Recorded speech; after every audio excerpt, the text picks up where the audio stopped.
कोई भी ऑब्जर्वेशन है आपके पास, कोई भी डाटा है, आप उसको किसी ना किसी स्केल पे मेजर करते हो और ये स्केल आपको क्या बताएगा कि उस डाटा का ऑब्जर्वेशन का लेवल क्या है। इसी को हम बोल रहे हैं स्केल ऑफ मेजरमेंट। अब इसके 4 टाइप्स हम पढ़ते हैं, nominal, ordinal, interval and ratio. और इसको मैंने याद किससे किया, नॉयर मतलब नॉ इंडियन रिलेशन, इस ट्रिक से मैंने इसको याद किया है। N for nominal, O for ordinal, I for interval and R for ratio. अब इसको हम एक एक करके देख लेते हैं। जैसे जैसे मैं आगे वाले लेवल पे जाऊंगी, मतलब नॉमिनल से रेशियो की तरफ जाऊंगी, वैसे वैसे चीजें उसमें ऐड होती चली जाएंगी और स्केल बहुत अच्छा होता चला जाएगा। आप ये मान के चलो कि nominal lowest level of scale of measurement है और रेशियो जो है वो highest level of scale of measurement है।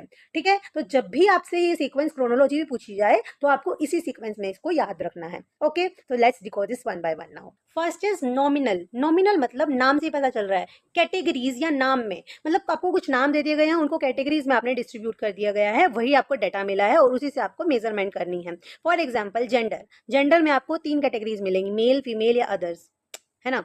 और ब्लड ग्रुप में आपको 4 कैटेगरीज मिलेंगी, ए बी या ओ, 4 तरह के ब्लड ग्रुप हैं। तो इस तरह के डाटा में आप रैंक भी नहीं देख सकते, ऑर्डर भी नहीं देख सकते, सिर्फ कैटेगरीज देख सकते हो। और इसीलिए स्टैट्स में आप इस डाटा से क्या निकाल सकते हो, सिर्फ और सिर्फ मोड निकाल सकते हो कि कौन कितना ज्यादा है नंबर्स में। मतलब जैसे मान लो फीमेल्स हैं, मेल्स हैं और अदर्स हैं, कुछ भी है, तो कि इनकी इक्वलिटी क्या है, आप सिर्फ मोड निकाल सकते हो, मीन या मीडियन नहीं निकाल सकते। इसमें कुछ मैथ्स नहीं लग सकती, कुछ नहीं हो सकता। मीन आप तभी निकाल सकते हो जब आपके पास कोई नंबर वैल्यू हो, एवरेज आप तभी निकाल सकते हो, है ना। आपके पास कुछ नंबर्स दिए हैं 2 3 4 5, आप उसका एवरेज तभी निकाल सकते हो। मीडियन भी आप तभी निकाल सकते हो जब आपको उस डाटा का ऑर्डर दिया हुआ हो, जबकि आप इसमें कोई ऑर्डर नहीं निकाल सकते हो। तो that is the nominal scale of measurement, जहां पे सिर्फ आप मोड निकाल सकते हो, ना कोई ऑर्डर होता है, ना कोई रैंक होता है। नाउ अब जो नॉमिनल में डिसएडवांटेज था कि उसमें कोई ऑर्डर नहीं है, तो अब नेक्स्ट आता है ऑर्डिनल स्केल। ऑर्डिनल स्केल में डाटा कैसा होगा, ऑर्डर्स में होगा, आप उसमें रैंकिंग दे सकते हो, है ना। बट डिसएडवांटेज तो इसमें भी होगा जब तक रेशियो पे नहीं चले जाते।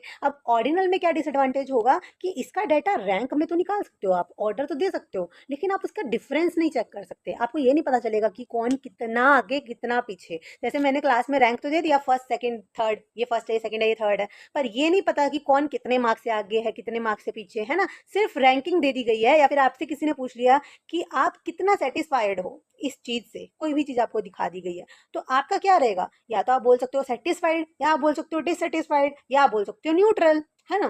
तो उसको आपने एक ऑर्डर में ही अरेंज कर दिया है, बट आप उसका डिफरेंस नहीं बता सकते कि भाई मैं इतना सेटिस्फाइड हूँ या मैं इतनी डिससेटिस्फाइड हूँ। तो this is the ordinal scale. यहाँ पे मतलब आप मीडियन कैलकुलेट कर सकते हो और मोड कैलकुलेट कर सकते हो। मोड तो पहले से ही चलता आ रहा है, अब इसमें क्या ऐड हो गया, मीडियन और ऐड हो गया, क्योंकि यहाँ पे आपने ऑर्डर निकाल दिए हैं, इसलिए आप ऑर्डर के थ्रू मीडियन कैलकुलेट कर सकते हो। ओके,